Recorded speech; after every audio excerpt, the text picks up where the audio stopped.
selamat datang di konten podcast iOFest. Podcast yang membahas terkait finansial dan investasi. Bersama gue Cendri Sudirman yang akan menjadi host pada episode podcast kali ini. Nah, sebelum kita mulai, teman-teman, sobat-sobat iOFest, subscribe dulu yuk YouTube channel iOFest dan klik tombol lonceng di bawah ini ya. Topik kita pada hari ini itu kita akan membahas mengenai investasi dan menabung. Dan bersama narasumber yang luar biasa yaitu Bintan. Hai Mas, thank apa you, kabar? Thank you udah ngundang gue lagi nih. Gimana kabarnya Mas? Alhamdulillah sehat semuanya, baik Syukur semuanya. kalau Mas sehat. Nah Mas, episode kali ini nih kita mau bahas terkait dengan menabung dan juga investasi. Tapi latar belakangnya dulu nih Mas, kan sekarang isunya itu tentang resesi 2023. Jadi semua platform baik yang media sosial maupun media massa itu gencar-gencarnya banget membahas tentang resesi 2023 dan dampaknya. Nah, yang aku baca nih dampaknya itu tuh lebih ke aduh ini gimana nih terkait dengan inflasi lah, kemudian nanti ada berbagai macam harga sandang pangan papan juga pasti akan naik. Betul. Dan juga biasanya mereka juga bahas tentang investasi yang pasti sesuai dengan kondisi global sekarang ini. Yap. Nah aku mau nanya nih Mas, kira-kira penting nggak sih kalau misalnya pada saat kondisi yang seperti ini nih menuju resesi katanya nih 2023 untuk berinvestasi, gimana tuh? Sebenarnya resesi 2023 ada possibility tidak akan terjadi. Oh iya? Ya karena gini, pagi ini per tanggal 28 Oktober 2022 data yang dirilis oleh Amerika menyatakan bahwa GDP-nya ternyata positif. Oh. Jadi syukur. notabene itu nggak akan terjadi resesi. Nah pertanyaan selanjutnya adalah kenapa orang takut akan resesi yang possibility tidak akan terjadi, bahkan sekalipun di Indonesia. Orang di Indonesia harusnya memikirkan bagaimana kita bisa membantu pertumbuhan ekonomi dibandingkan kita berpikir oke, ini akan resesi, udah gue hold cash gitu. Kita tahan uang kita untuk tidak spending. Justru itu yang malah bikin jadi resesi. Kita menahan diri untuk tidak berinvestasi, justru itu yang membahayakan. Oh. Kenapa bisa seperti itu? Balik lagi, investasi kan kita melakukannya berdasarkan tujuan keuangan kita, berdasarkan profil risiko, bahwa sebenarnya ketika nanti amit-amit terjadi market crash lagi atau misalkan resesi terjadi, otomatis kan market turun. You know? Nah, disitulah kesempatan terbaik kalian untuk berinvestasi ketika market tiba-tiba mengalami penurunan. Tapi di samping itu juga jangan lupa untuk mempersiapkan yang paling dasar dulu adalah kelola cash flow dengan baik, budgeting keuangan dengan baik, punya proteksi dan darurat dan asuransi, baru berinvestasi. Seperti itu sih. Oke, ingat ya teman-teman, penting banget berinvestasi di masa kondisi global yang tidak menentu ini. Apalagi diprediksikan akan resesi di tahun depan. Tapi menurut Mas Bintan, I don't think so. Okay. Nah Mas, berarti selama ini nih aku atau mungkin teman-teman yang lagi nonton dan mendengarkan podcast kita itu menabung doang nih selama ini. Nah, boleh kasih kita gambaran nggak apa sih bedanya menabung dan investasi? Sebenarnya menabung itu kita cuma nyimpen duit tapi nggak bisa ngalahin inflasi. Inflasi kita, let's say kita pakai tahun 2009 hingga 2019 data non-COVID, inflasi kita tuh sampai 4,74%. Let's say kita bulatin aja deh 5%. Nah, permasalahannya adalah ketika kita berinvestasi untuk kita menabung, kita nggak bisa ngalahin inflasi itu karena ada biaya-biaya lain yang justru menggerus uang kita.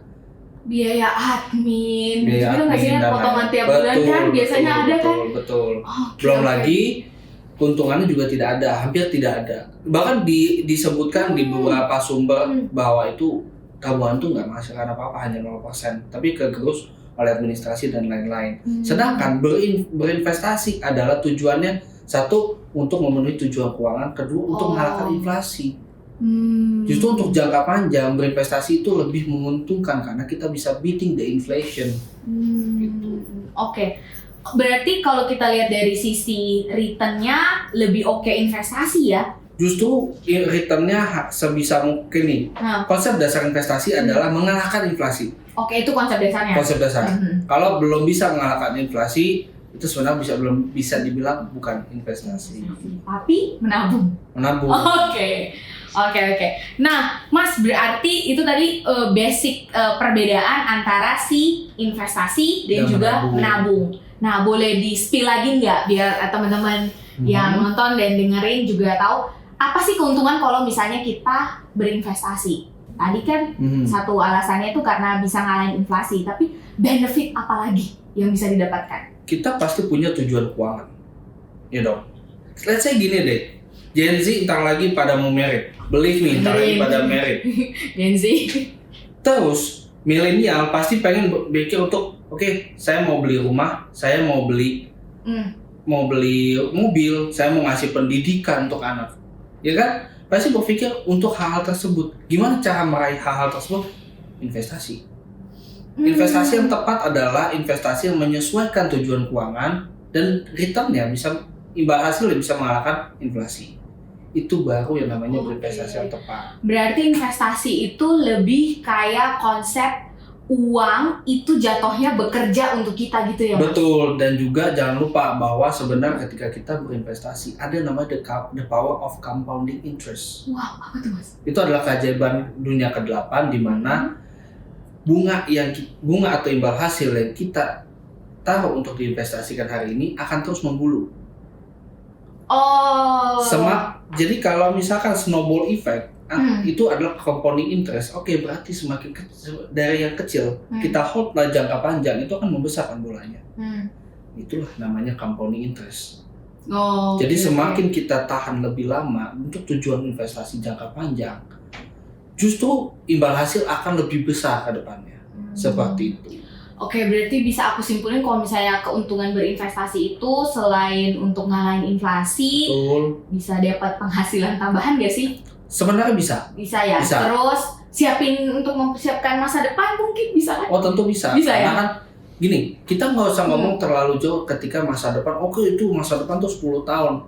Let's say 5 tahun deh pasti butuh tiba-tiba yang beli rumah di daerah-daerah tertentu, ya kan, pengen beli mobil di dealer-dealer mana, ya kan, atau merek mana, atau mau ngasih pendidikan buat anak yang sekolahnya aja sekarang udah lumayan mahal gitu kan. Nah itu dia makanya. Terus belum lagi pengen liburan, misalkan pengen ke Kanada, misalkan. Wow, amin. Misalkan mau ke Manchester, misalkan.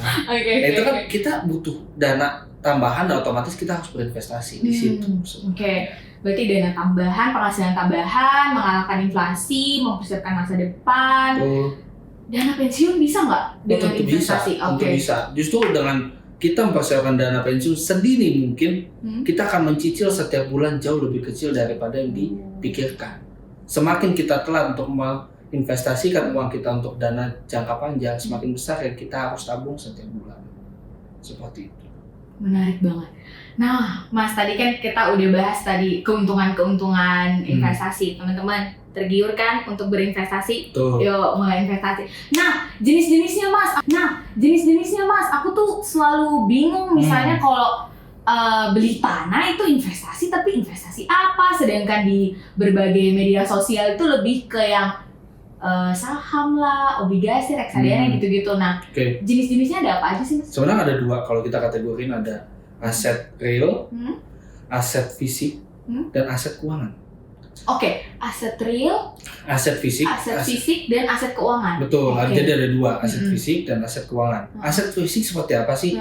Let's say tanah. Kita bisa lihat wujudnya kan. Rumah, kita bisa lihat wujudnya. Rumah. Emas batangan kita bisa lihat wujudnya. Benar lagi logam mulia. Betul. Nah, kalau aset keuangan, obligasi, surat utang yang diterbitkan oleh pemerintah atau perusahaan untuk membiayai utang yang sebelum-sebelumnya ataupun misalnya untuk ekspansi. Ada juga saham, surat berharga untuk pemilikan perusahaan tersebut, untuk membiayai kehidupan perusahaan itu juga, dan kita juga bisa mendapatkan keuntungan dari capital gain maupun dividen. Ada reksadana. Reksadana adalah sebuah portofolio yang dikelola oleh manajer investasi. Nah, itu pentingnya kita mengetahui mana yang cocok buat kita. Kelebihannya adalah kalau misalkan investasi di produk keuangan itu bisa mulai dari 10.000. Wow, 10.000 aja. 10.000 aja. Reksadana udah banyak banget yang bisa mulai dari 10.000. Saham bisa nggak? Bisa, tapi pertanyaannya itu harus di cross check lebih jauh. Apakah cuma harganya aja kita lihat, apa dalamnya yang kita lihat? Itu bisa juga. Atau kita hanya trading aja gitu kan. Atau kita mau ke obligasi yang terbitkan oleh pemerintah untuk retail atau masyarakat seperti kita itu bisa start dari 1 juta. 1 juta. 1 juta. Tapi kan kalau kita let's say ke aset real atau aset fisik, itu kita paling nggak start untuk emas aja ya memang 1 juta juga. Tapi kalau kita berinvestasi pada properti atau tanah, nggak mungkin dong kita beli 1 meter persegi sedikit lama-lama digerus orang. Itu nggak mungkin. Jadi itu harus punya biaya yang lebih besar. Itu kelebihan dan kekurangannya. Tapi balik lagi, kita tahu aset fisik, kita tahu aset keuangan. Tapi kita harus mencocokkan dengan profil resiko kita dan tujuan keuangan kita dan modal yang kita punya seberapa besar. Itu penting untuk kita ketahui. Berarti kalau jangan modal 10.000 kita beli tanah. Ya PR dong. Iya, kalau tanahnya buat tipot aja. Atau enggak tanah yang di monopoli itu kali ya. Boleh. Nah, berarti kalau aku boleh nanya lagi, itu untungnya mana tuh yang lebih untung nih? Maksudnya lebih untung investasi yang real asset atau yang finansial tadi? Lebih untung.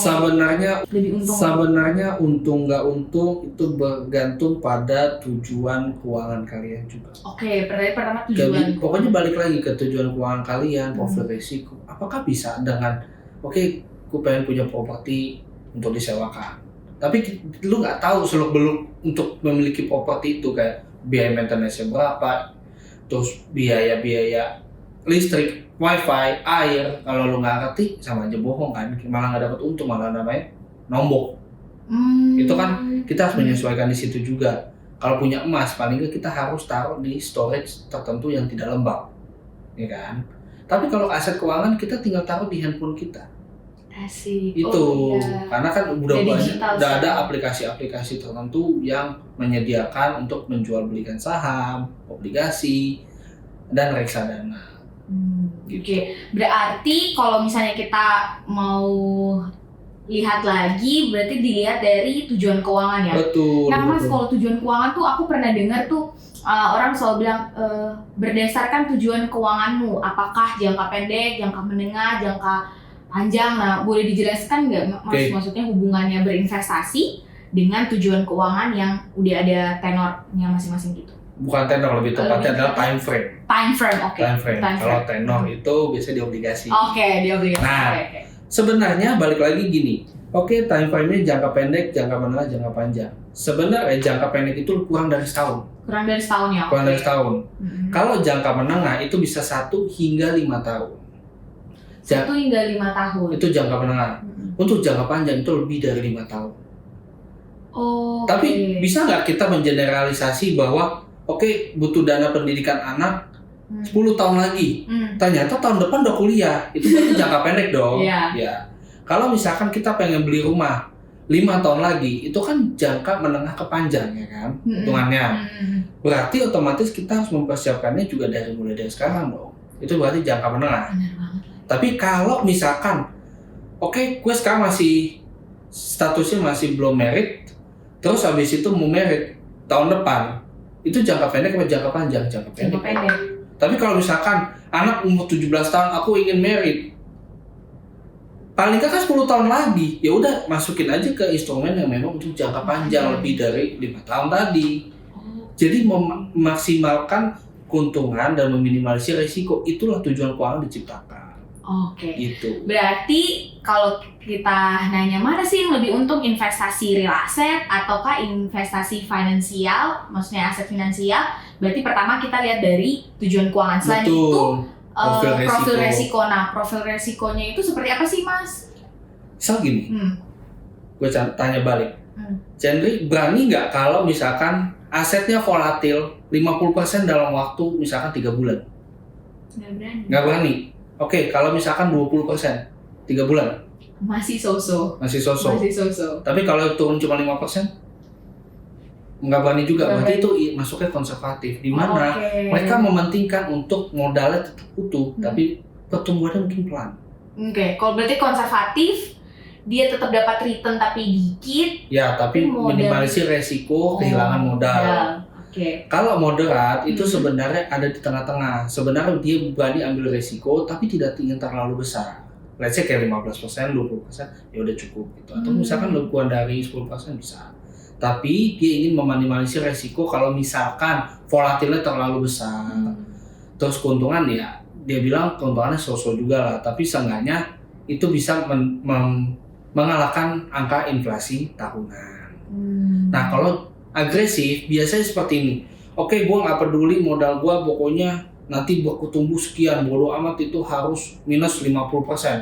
Ada nggak kayak gitu? Banyak. Itulah profil resiko agresif. Selagi dia merasa bahwa ini aset gue akan bertumbuh 5 hingga 10 tahun lagi, tapi dengan volatilitas jangka pendek yang cuman ya 50% lah, paling tak balik lagi. Dia yakin dengan itu, dia bisa masuk di agresif. Seperti itu. Oke, berarti sebelum kita menentukan investasi mana atau produk investasi mana, berarti tipsnya berarti kenali dulu produknya, tahu tujuan keuangan kita, sama tahu profil resiko kita. Jangan sampai gini, gue profil resiko gue moderat. Paling kalau mau moderat misalkan di saham-saham tertentu yang udah sustain, pertumbuhan labanya naik, pertumbuhan penjualan naik, cash flow from operationnya bagus. Tiba-tiba masuk ke perusahaan-perusahaan atau saham-saham gorengan. Itu justru malah menjadi sakit jantung. Jadi kan itulah pentingnya tahu profil resiko, jangan sampai karena FOMO pengen dapat cuan cepat malah terjadi boncos yang berlebihan.